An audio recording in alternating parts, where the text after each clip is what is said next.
बच्चों, welcome to your own channel माँ बेटे की ट्यूशन क्लासेस। तो चलिए हम लोग कवर करते हैं बहुत ही important poem Fog that is written by Carl Sandburg. Okay, तो यहाँ पे हम लोग देखेंगे कि कार्ल सैंडबर्ग ने बहुत ही खूबसूरत तरीके से हमें एक बहुत ही महत्वपूर्ण हिडन मैसेज देने की कोशिश की है। तो पहले समझते हैं हम लोग पोएम को, उसके बाद उनके मैसेज को समझते हैं। तो यहाँ पे आप देख रहे होंगे कि एक बहुत ही छोटा पोएम दिया हुआ है, यानी ये कब स्टार्ट होता है और कब एंड होता है आप शायद यदि ध्यान से ना समझे तो आपको पता ही नहीं चलेगा। तो चलिए इसको विस्तार से हम लोग समझते हैं। फॉग का मतलब होता है कोहरा।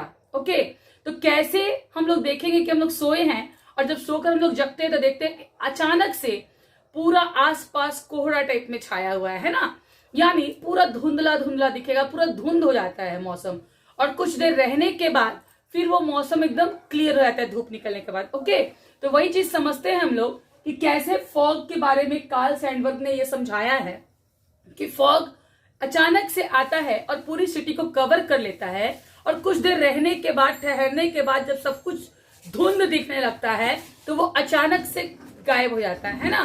तो चलिए हम लोग पोएम को रीड करते हैं और समझते हैं। The fog comes on little cat feet. यहाँ पे फॉग के आने को कैट के आने से कंपेयर किया गया है। जिस तरह से हम लोग कैट का आना ऑब्जर्व नहीं करते, यदि हम लोग ध्यान नहीं देंगे, उसी प्रकार से फॉग कब दबे पांव आता है हमें पता भी नहीं चलता है ना। तो यहाँ पे पोएट ने बहुत ही खूबसूरत तरीके से यह दर्शाने की कोशिश की है कि फॉग आता है और पूरी सिटी को कवर करता है दबे पांव, और उसका आना हमें पता ही नहीं चलता। ठीक उसी प्रकार जैसे कि बिल्ली आपके घर में प्रवेश कर जाता है और यदि हम ना देखें तो हमें पता भी नहीं चलता कि हमारे बगल से वो पार हो गया है। ओके, उसके बाद it sits looking over harbour and city on silent haunches and then move on. तो यहां बताया गया बेटा कि अचानक से कोहरा आता है और आके पूरे सिटी को कवर कर लेता है ना, और क्या करता है, हार्बर को भी कवर करता है। हार्बर किसको बोलते हैं बेटा? बंदरगाह को। आप लोग सब जानते ही होंगे कि जहां शिप रहती है ना, सी के आसपास।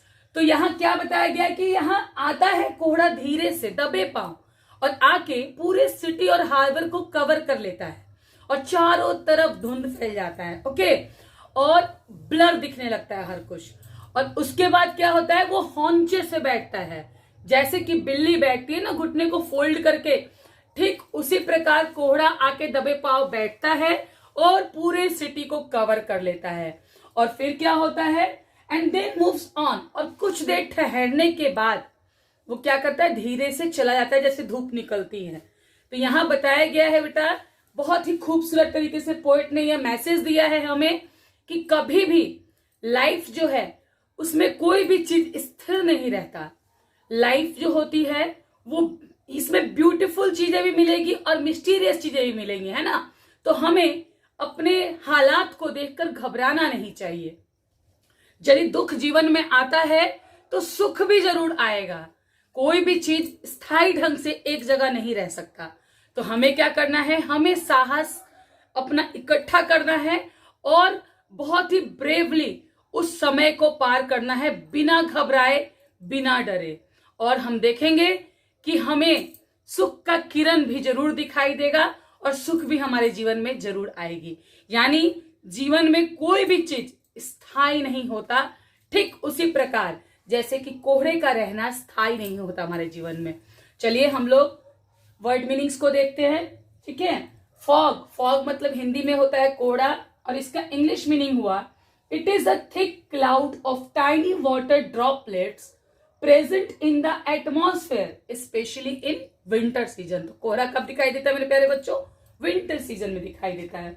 हार्बर का मतलब क्या हुआ? पोर्ट यानी बंदरगाह। और हॉन्चेस का मतलब क्या हुआ मेरे प्यारे बच्चों? सिटिंग विथ नीज बेंट, यानी घुटने को बेंड करके बैठना, उसको हम लोग क्या बोलते हैं? हॉन्चेस। अब चलिए कुछ फिगर ऑफ स्पीच को देखते हैं। तो पहला फिगर ऑफ स्पीच यहाँ यूज हुआ है मेटाफर। तो मेटाफर क्या होता है बेटा? वो इम्प्लाइड सिमिली है ना, यानी यहाँ कंपैरिजन को लाइक और एज करके दिखाया नहीं गया है, कंपैरिजन को जस्ट मान लिया गया है।